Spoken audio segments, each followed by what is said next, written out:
to one of the worst reviews on planet Earth. Yay. Alright, so let's just start talking about the detail of Bloodthirsty Betty. Her teeth are pretty bloody and terrifying, so good. She has some nice eye detail, but other than that, her face is pretty much bare. And I get that this is like a demonic prop or whatever, but like, come on, I'm paying $160 here, can't just give me a little bit more detail, but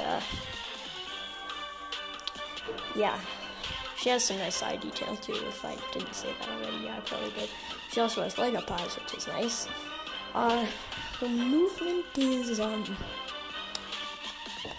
slower than you'd expect to if you put it on the ground like me.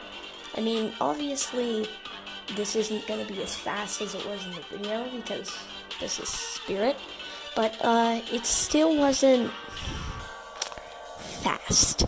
It was more, oh god, it's kind of slow.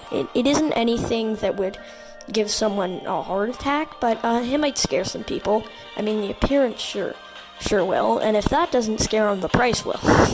The shaking motion definitely does add a nice scare factor to it, but I definitely think that it's better than Menacing Molly, okay? I'll just say that, but nothing will ever be as good as Broken Spine Girl, except for maybe the quality is probably better. I really do enjoy the shaking motion and then the audio, but the face is really the only part with too much detail. The dress is nice, kind of old-timey, and looks like maybe she came from a mental asylum, but it's nothing else really has too much detail. The hands and feet have pretty much zero detail, and then her neck has absolutely zero detail. Her hair is just the simple black hair that they used on Demonic Dahlia, but it's put in pigtails. That seems to be the standard now. Alright, so I've talked about detail, and while she is kind of bare, she is pretty creepy. But now let's talk about quality. So obviously a prop with this complicated of motion isn't going to last that long, and I'm not really here to talk about that. I'm here to talk about how gosh dang annoying the setup of this thing is. I mean, seriously, Spirit, you could have just made it this simple pin lock. But no, they had to make it screws and zip ties. Yeah, that's literally pretty much all this thing is held together by is screws and zip ties. And you might think, oh wow, that's so quality of them. No. The screws don't screw in fully, so they're just kind of sticking out and barely holding the poles in place. And the zip ties break, making parts randomly strewn around. And by the way, if you're thinking, oh, I'm going to hang this on a wall, blah, blah, blah, then you can try, but it might just end up going like this.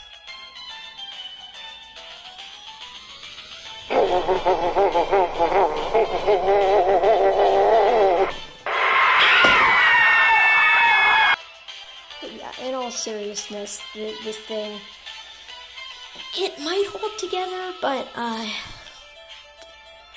one of my legs has fallen off already, and I'm sure there's more to come. But yeah, it just seems to me like it might not have been the best made, but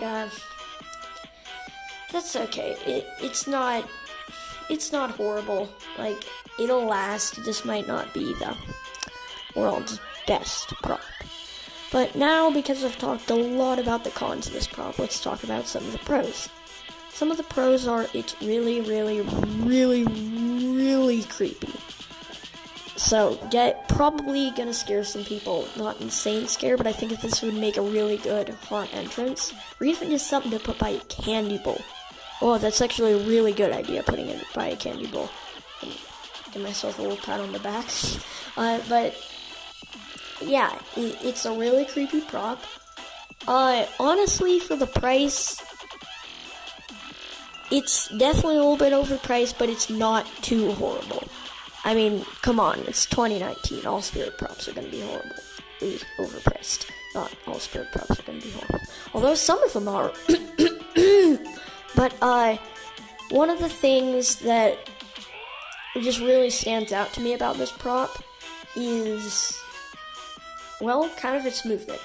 we've definitely got this before with, Menacing Molly and Broken Spine Girl, but we've never gotten just the head. I feel like just the head is a nice movement, and while it's definitely not, insanely demonic, it definitely gives it kind of a nice little girl feel, and the audio just really adds to that. But yeah, overall, I'm just gonna have to call this a great prop. Like, it's a really good prop for the money. Okay, so I've kind of already talked about the cons, honestly. Those are kind of all of them, except for maybe you would have to assemble this prop backwards if you wanted it to backbend, which is, yeah, that's gonna be so fun. Yeah, I definitely wouldn't say it's maybe Spirit's best prop of the year. In my opinion, it's either Demonic Dolly or Rusty. Maybe you guys will get a video of Rusty soon. Who knows? I'm not actually being, like, woo mysterious with that one. I just literally don't know. But, yeah. I think it's a good prop, and if you're someone looking to do, like, an asylum-themed haunt, or even someone just looking to scare some neighborhood kids, then this would be a really, really good prop. So, yeah. I would say that's pretty much it, but, I'm probably gonna have more to say.